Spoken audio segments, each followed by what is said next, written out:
this episode, we're going to focus on auditing policies in a way that actually strengthens security rather than just producing paperwork. When people hear audit, they often imagine a stressful inspection where someone tries to catch mistakes. But in a mature governance program, auditing is a health check. It answers a simple question: are our policies still producing the outcomes we wrote them to produce? Or have they developed gaps and drift that weaken control effectiveness over time? Gaps are places where a policy system fails to cover what it should cover, such as missing scope, missing definitions, or missing procedures that make the policy usable. Drift is what happens when the written policy and the real-world behavior slowly separate, often because workflows change, tools change, or teams learn to bypass friction. The goal of auditing is not to assign blame. The goal is to restore alignment between guiding principles, written requirements, and operational reality so the intended outcomes become real again. For beginners, this matters because policy auditing is one of the main ways security programs stay honest, and honesty is what allows improvement instead of performative compliance. Before we continue, a quick note. This audio course is a companion to our course companion books. The first book is about the exam and provides detailed information on how to pass it best. The second book is a Kindle-only ebook that contains 1,000 flashcards that can be used on your mobile device or Kindle. Check them both out at cyber.author.me in the Bare Metal Study Guide series. A useful way to think about policy auditing is to treat policies as controls that live inside a system of people and processes, because a control is not just the words on the page. A policy may require that sensitive access be approved, but the real control includes how requests are made, who approves, how approvals are recorded, how access is granted, and how removal is handled later. If any part of that system breaks, the intended outcome weakens even if the policy text remains unchanged. That is why auditing must look at the whole chain, not just at the existence of documents. A common misconception is that auditing is simply checking whether a policy exists and whether it was signed off, but that only proves the document is present, not that behavior is aligned. A better audit asks whether people interpret the policy consistently, whether they can follow the supporting procedures, and whether the policy is measured in a way that reveals real compliance. If the audit only checks documents, the program may look mature while remaining fragile. If the audit checks real alignment, the program becomes resilient because problems are found while they are still correctable. To audit for gaps, you start by comparing the policy system to the risk and the outcomes it is meant to address, because gaps are often created when policies are written reactively or incrementally. One team writes a policy for access control, another writes a policy for data handling, and over time the boundaries blur and important areas fall between them. A gap can be a missing policy for a high-risk area, but it can also be a missing link between documents, such as a policy that has no clear procedure for execution or a standard that does not define measurable expectations. Gaps also include unclear definitions, because unclear definitions create inconsistent interpretation that functions like a gap in practice. For example, if sensitive is not defined clearly, teams will classify differently, and protection becomes uneven. A policy audit should therefore look for places where the policy system does not provide enough clarity to produce consistent behavior. The audit also should check whether scope is realistic and complete, because scope that is too narrow ignores risks, and scope that is too broad becomes unenforceable. Gap discovery is not failure, it is visibility, and visibility is how governance improves. To audit for drift, you look for evidence that real behavior no longer matches the written policy, and drift often appears slowly rather than suddenly. Drift can happen because procedures become outdated, because staff turnover changes how people interpret requirements, or because teams adopt new tools that were never integrated into the governance system. Drift can also happen when exceptions become common, because repeated exceptions teach people that the standard is negotiable.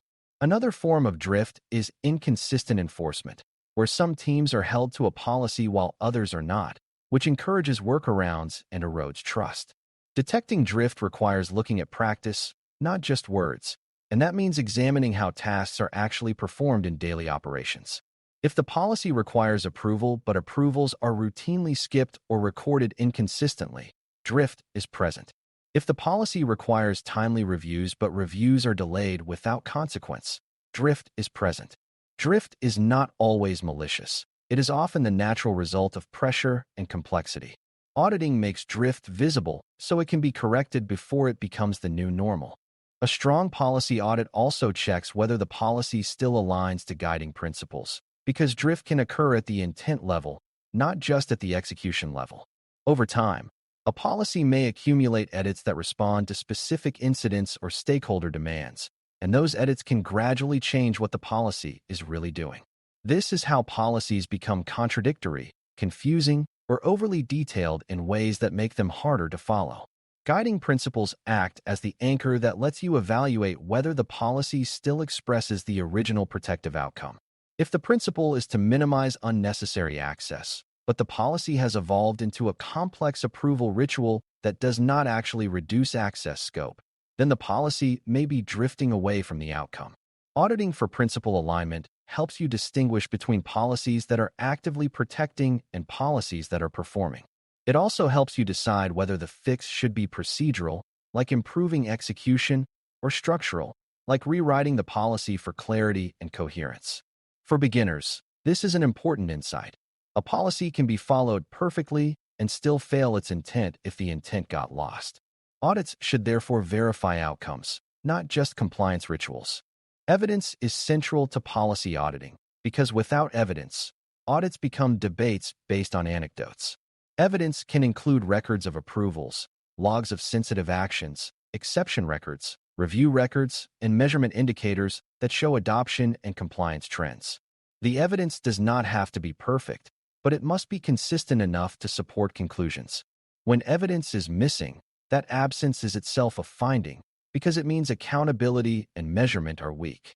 A mature audit process also checks the quality of evidence, not just its existence, because low-quality evidence can create a false sense of compliance. For example, approvals recorded without meaningful review or documentation copied from templates without accurate details do not support real accountability. Evidence should be tied to decision-ready indicators, so audits can identify not only whether something is broken, but what to do next. This is why measurement design matters, because good indicators make audits faster and more accurate. When evidence is designed into governance, audits become routine health checks instead of painful investigations. Auditing policies also requires understanding where policy meets human behavior, because many gaps and drift patterns are driven by the cognitive and social realities of work. If a policy is confusing, people will interpret it differently, and that inconsistency becomes drift. If a policy is burdensome, people will bypass it, and bypass becomes drift. If a policy is enforced unevenly, people will assume it is political, and political interpretation becomes drift. A good audit, therefore, includes listening to stakeholders, not as a substitute for evidence, but as a way to interpret why the evidence looks the way it does. Stakeholders can reveal friction points that cause noncompliance and can explain where procedures no longer fit current workflows. This is not about collecting opinions for their own sake. It is about identifying the root causes that must be addressed to restore intended outcomes. If the audit finds that approvals are skipped, the cause may be that approvers are unavailable, or that criteria are unclear, or that the procedure creates delays. Without root cause, corrective actions become superficial and drift continues. Audits should therefore aim for understanding, not just scoring. Once gaps and drift are identified, the purpose of auditing is to restore intended outcomes, which means turning findings into corrective actions that are specific, owned, and measurable. Restoring outcomes may involve updating policy language to remove ambiguity, updating procedures to match operational reality, clarifying ownership, improving training, tightening measurement, or redesigning workflows to reduce friction. The key is to avoid treating findings as isolated defects. Instead, treat them as signals about the governance system. If many teams misunderstand the same requirement, the requirement likely needs clearer wording or better definitions.